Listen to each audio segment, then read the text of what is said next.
Okay, in this video, ang pag-uusapan natin ay chain rule. So, if y is a differential function of u given by y is equal to f of u, and if u is a differentiable function of x given by u is equal to g of x, then y is a differential function of x, and derivative of y with respect to x is equal to derivative of y with respect to u multiplied by derivative of u with respect to x. So basically, ang principle lang is a function within a function, or the so-called composition of two functions. So if I have here y is equal to f of u, a differential function of u, meaning yung function ay continuous at a certain interval.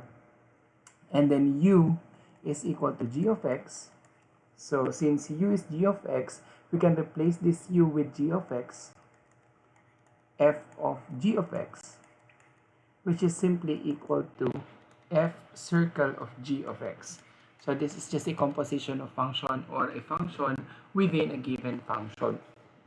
So, ang derivative niya ay dy with respect to u, or derivative of u with respect to x. So, derivative ng function na to with respect to u, multiply ko sa derivative ng function na yon with respect to x. So, that is the derivative of y with respect to x. So, let us try to illustrate by giving this example.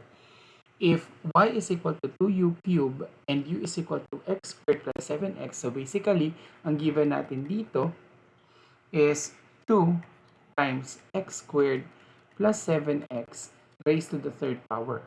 So, in the previous section, so meron tayong function or a variable na naka-raise sa constant exponent. So, ibig sabihin, ang chain rule may be used or will be used if yung iyong function or yung function na naka-raised sa constant or naka-raised sa exponent is no longer a single variable. It can be a function na. So, it's a more complicated function. Kasi nga, composition of two functions siya. So, function na nasa isa pang function. So, how do we do that? So, sabi dito, derivative of y with respect to x is derivative of y with respect to u. So, meaning to say, kukunin ko muna ang derivative ng y with respect to u. So, let's rewrite lang muna yung ating principle multiplied by the derivative of u with respect to x.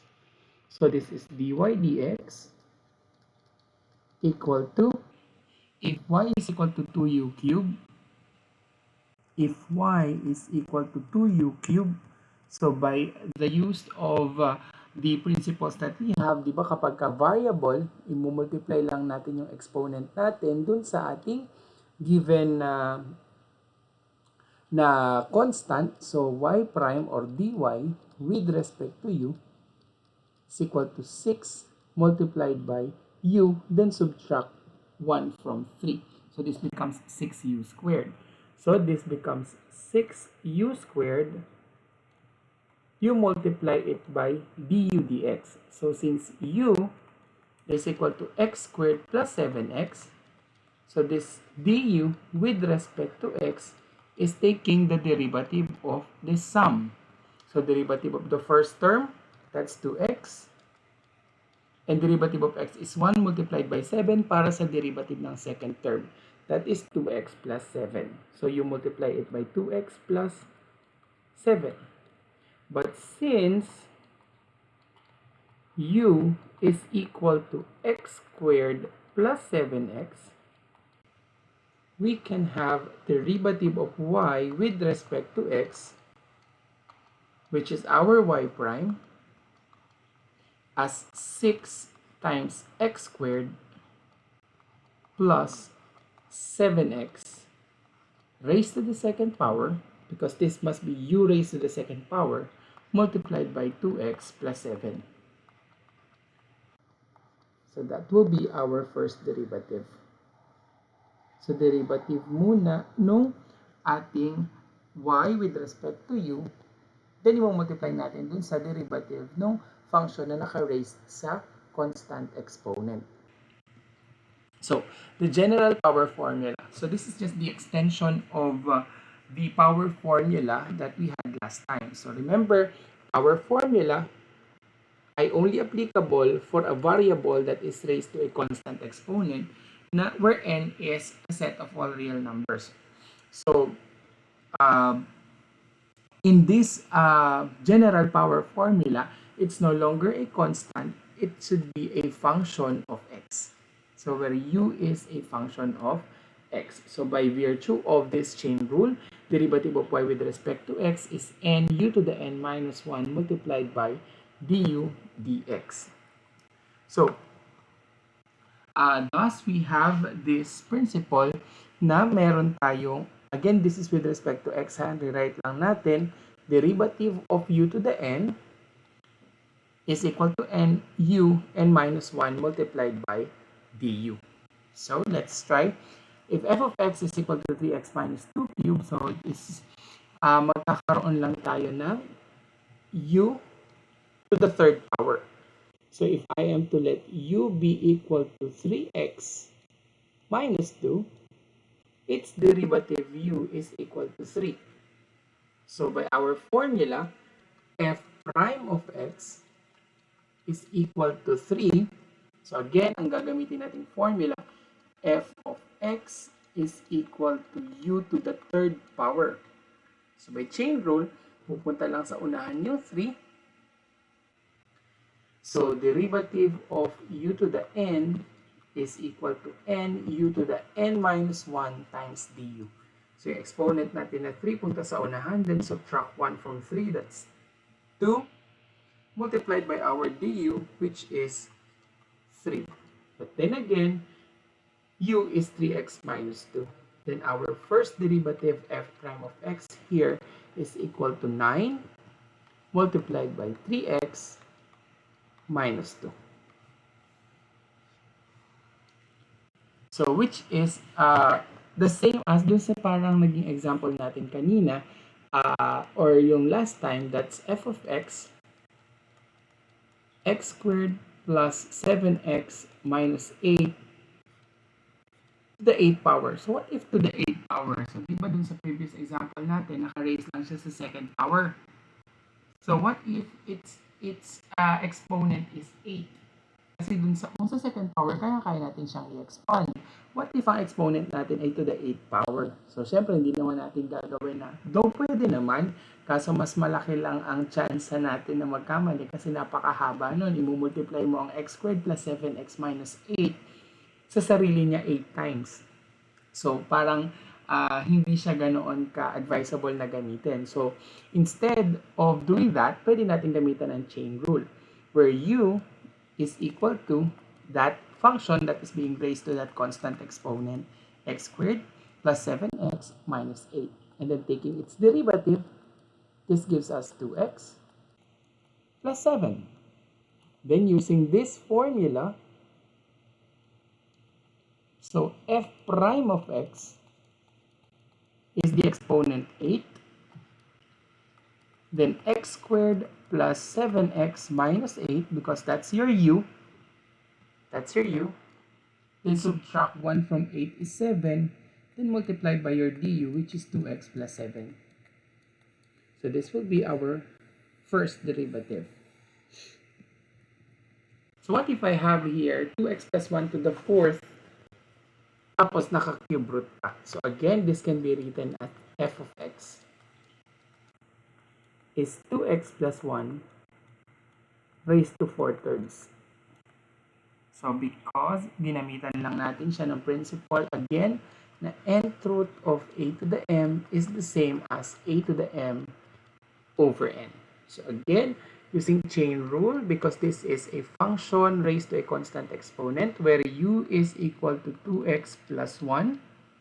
So ang given natin magiging f of x is equal to u raised to 4/3. So there are two functions involved, yung u to the 4/3 and 2x plus 1, whose derivative is simply 2. So using chain rule, so f prime of x is equal to 4/3 u raised to 4/3 minus 1 multiplied by du, which is 2. So this is 8/3 where u is 2x plus 1 raised to 1/3. That's our first derivative.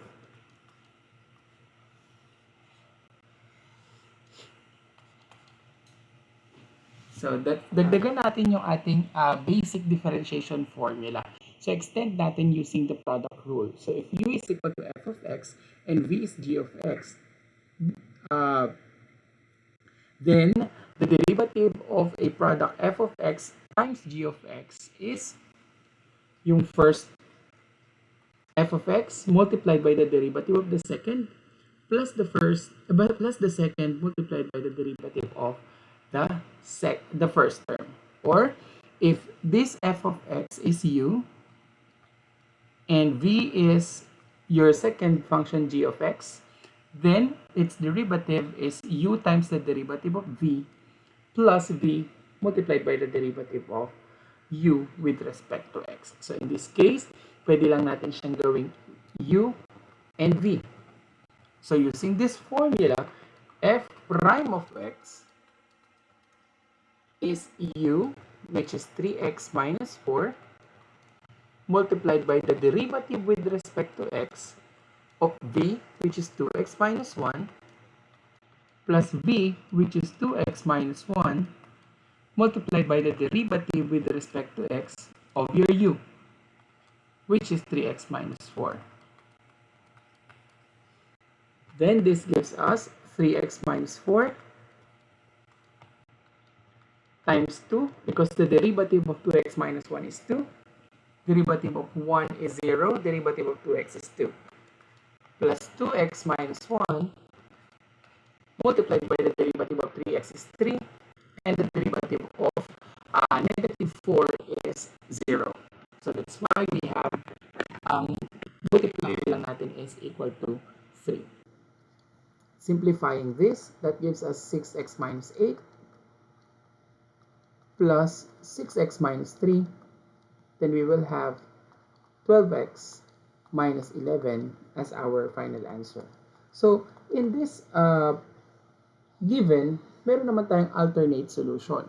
So mas madali lang kapag ganito yung given. So pwede naman natin siyang i-rewrite as yung product nito. So using FOIL method, we have negative 8x minus 3x plus 4. And then we have f of x.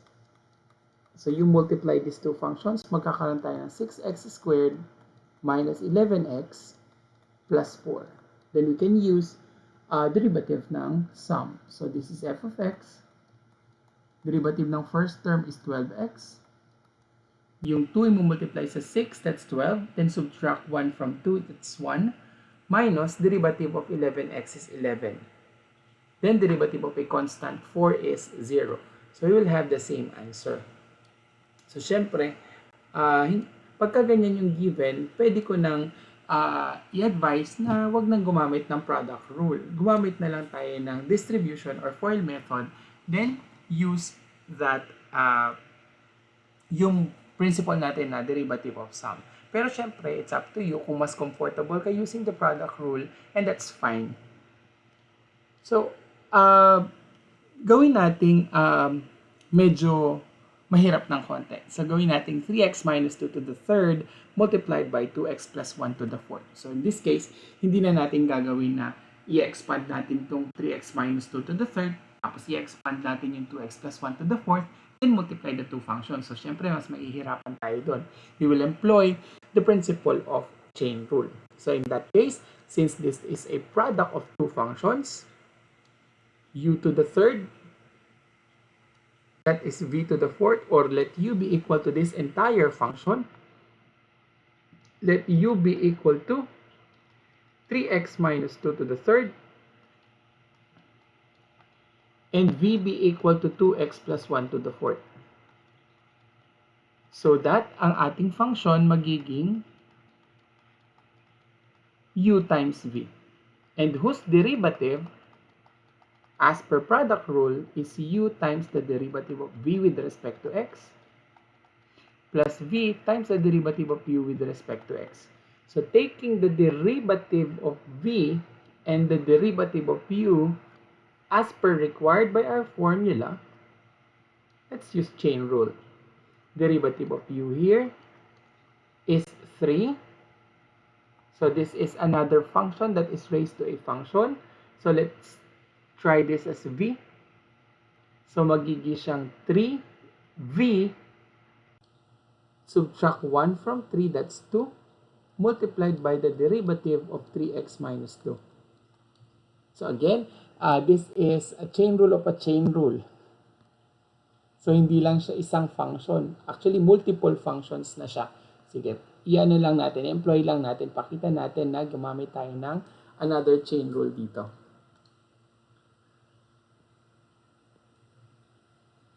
Tapos gagamitin din natin dito. So let's try this as q, say for example. So our function here becomes u is equal to q cubed.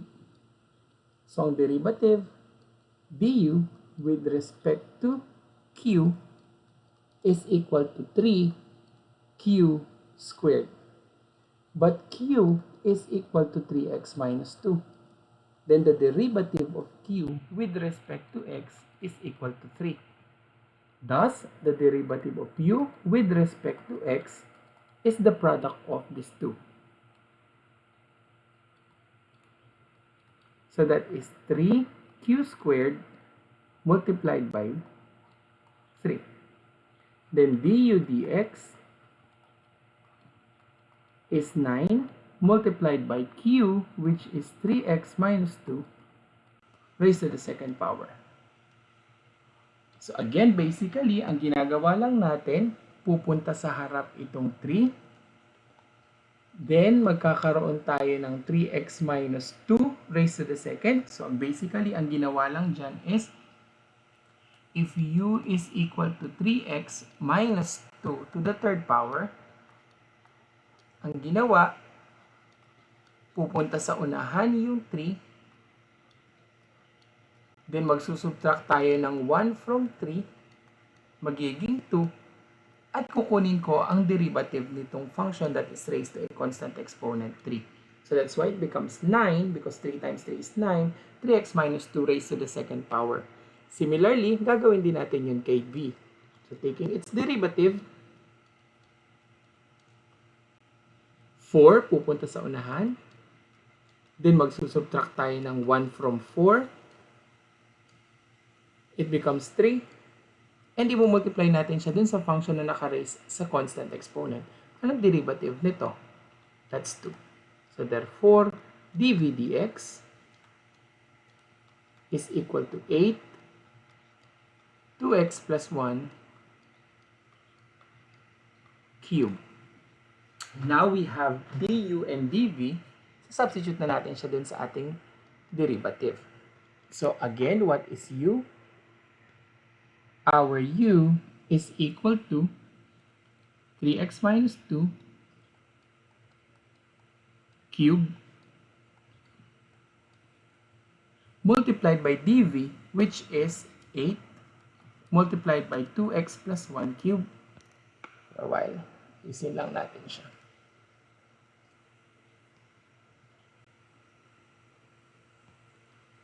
Eight multiplied by 2x plus 1 cube. So that's your dv. Plus v, that's 2x plus 1 to the fourth. Multiplied by your du. So again, this is your u, this is your dv, this is v, this is your du, which is 9 multiplied by 3x minus 2 squared. Okay. So, ito yung ating du. Now, we can simplify this by factoring out yung common. Constant, 8 and 9, walang common. 3x minus 2 cubed and 3x minus 2 squared. We choose the smaller exponent. Magiging 3x minus 2 squared.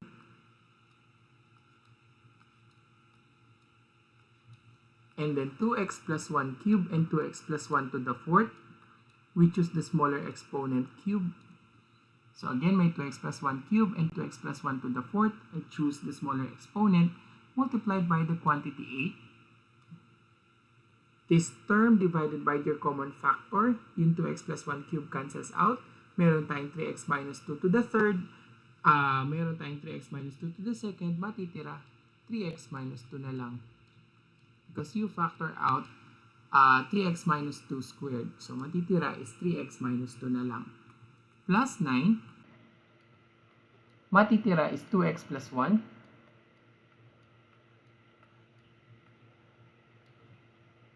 Then we have here equal to 3x minus 2 squared multiplied by 2x plus 1 cube times 24x minus 16. You distribute this 8 and you distribute that 9. So, magiging plus 18x plus 9. Then we have 3x minus 2. 3x minus 2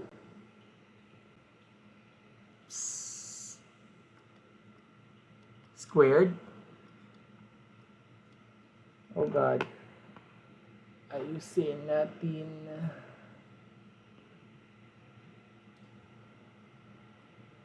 Multiplied by 2x plus 1 cube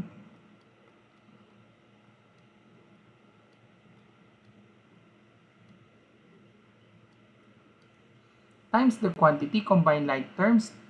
24 plus 18 is 42.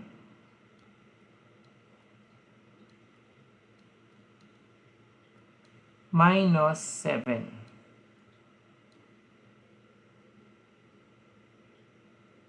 Carry 1, 42. Then, negative 7. Negative 16 plus 9 is negative 7. Yes. Okay. So, negative 7. But 7 is common here. So, pwede tayo mag-factor out ulit ng 7. This becomes 6x minus 1. Then we have here as final answer f prime of x is equal to 7 times 3x minus 2 squared times 2x plus 1 cube multiplied by 6x minus 1. So that will be our final answer there.